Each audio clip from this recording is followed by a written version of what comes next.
ಅವರು ಇವರೆಲ್ಲರೂ ಸೇರಿ ಏನು ಸಿದ್ದರಾಮಯ್ಯನವರನ್ನ ಹತ್ತಿಕ್ಕಬೇಕು, ಈ ರಾಜ್ಯದ ಜನಪ್ರಿಯ ಮುಖ್ಯಮಂತ್ರಿಯನ್ನ ಅಧಿಕಾರ ಮಾಡಿಕೊಂಡು ರಾಜಭವನವನ್ನ ದುರ್ಬಳಕೆಯನ್ನ ಮಾಡಿಕೊಂಡು ಇವತ್ತು ಏನು ಕಾನೂನಿನ ಇಕ್ಕಟ್ಟಿಗೆ ಅವರನ್ನ ಸಿಗಿಸ್ಲಿಕ್ಕೆ ಪ್ರಯತ್ನವನ್ನು ಪಡ್ತಾ ಇದ್ದಾರೆ. ಇವರಿಗೆಲ್ಲರಿಗೂ ವರ್ಷಗಳವರೆಗೆ ಆಡಳಿತವನ್ನ ಮಾಡಿ ಒಂದು ಕಪ್ಪು ಚುಕ್ಕೆ ಇಲ್ಲದಂತೆ ಈ ರಾಜ್ಯಕ್ಕೆ ಆಡಳಿತವನ್ನ ಕೊಟ್ಟು ಅನೇಕ ಜನಪರ ಕಾರ್ಯಕ್ರಮಗಳನ್ನು ಯಾವಾಗ ಇವ್ರನ್ನ ಅಧಿಕಾರದಿಂದ ಕೆಳಗಿಳಿಸಬೇಕು, ದೇಶದಲ್ಲಿ ಅಟ್ಟಹಾಸವನ್ನ ಮೆರಿಬೇಕು ಅನ್ನುವಂತ ದುಷ್ಟ ವಿಚಾರವನ್ನ ಏನು ಅಮಿತ್ ಶಾ ಅವರು ಇವತ್ತೇನು ನರೇಂದ್ರ ಮೋದಿ ಅವರು ವಿಚಾರಗಳು ಇವೆ.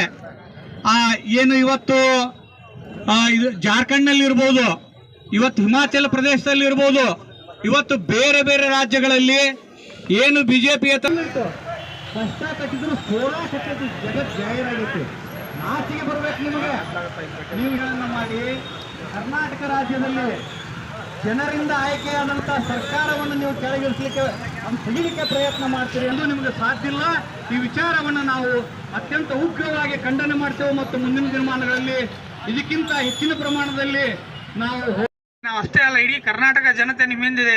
ಆ ಭಗವಂತನ ಆಶೀರ್ವಾದ ನಿಮ್ಮ ಮೇಲೆ. ನೀವು ಆದಷ್ಟು ಬೇಗ ಇದರಿಂದ ಪಾರಾಗಿ ಮುಂದಿನ ಈ 5 ವರ್ಷ ಅಲ್ಲದೆ ಮುಂದಿನ 5 ವರ್ಷಕ್ಕೂ ಸನ್ಮಾನ್ಯ ಶ್ರೀ ಸಿದ್ದರಾಮಯ್ಯನವರು ಮುಖ್ಯಮಂತ್ರಿಯಾಗಿ ಮುಂದುವರಿಯಲಿ ಅಂತ ಹೇಳಿ ಭಗವಂತನ ಕೇಳ್ಕೊಂಡು ನಾನು ಮಾತಾಡೋಣ.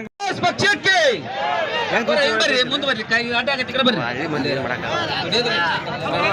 ರಾಷ್ಟ್ರೀಯ ಕಾಂಗ್ರೆಸ್ ಪಕ್ಷಕ್ಕೆ ಸನ್ಮಾನ್ಯ ಮುಖ್ಯಮಂತ್ರಿ ಸಿದ್ದರಾಮಯ್ಯ ಅವರಿಗೆ, ಸೋನಿಯಾ ಗಾಂಧಿ ಅವರಿಗೆ ರಾಷ್ಟ್ರೀಯ ಕಾಂಗ್ರೆಸ್ ಪಕ್ಷ ಏನಾದರೂ ಆಡಳಿತ ನಡೀತೈತೆ ಅಂತ ಹೇಳಿದ್ರೆ ಭ್ರಷ್ಟ ಏನು HD ಕುಮಾರಸ್ವಾಮಿ ಅವ್ರದ್ದು ನಡೀತೈತೆ ಅಲ್ಲಿ ಬಿಜೆಪಿ ಪಕ್ಷದೊಳಗೆ.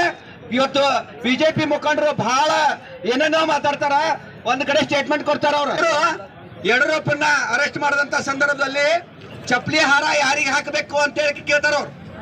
ಹಂಗಾದ್ರೆ ನಾವು ಕಾಂಗ್ರೆಸ್ ಪಕ್ಷದವ್ರು ಕೇಳ್ತೀವಿ, ಚಪ್ಪಲಿ ಹಾರ ನಿಮಗ ಹಾಕಬೇಕ. ಮಗ ಇಡೀ ದೇಶದಲ್ಲಿ ಏನು ಅವಮರ್ಯಾದೆ ಆಗುವಂತ ಹೆಣ್ಣು ಮಕ್ಕಳ ಮೇಲೆ ಇವತ್ತು 2,000ಕ್ಕಿಂತ ಹೆಣ್ಣು ಮಕ್ಕಳ ಮೇಲೆ ಅತ್ಯಾಚಾರ ಸಿಡಿಗಳನ್ನ ವಿಡಿಯೋಗಳನ್ನ ಮಾಡ್ತಾರಂದ್ರೆ ಅವ್ರ ಮೇಲೆ ಚಪ್ಪಲಿ ಹಾರ ಹಾಕ್ಬೇಕು.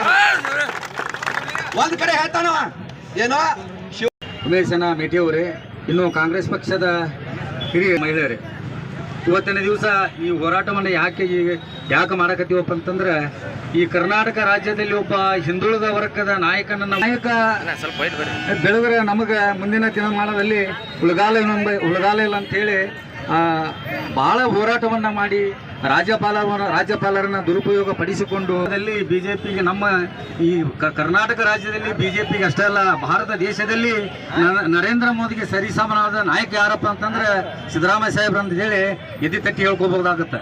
ಯಾಕಂತಂದ್ರೆ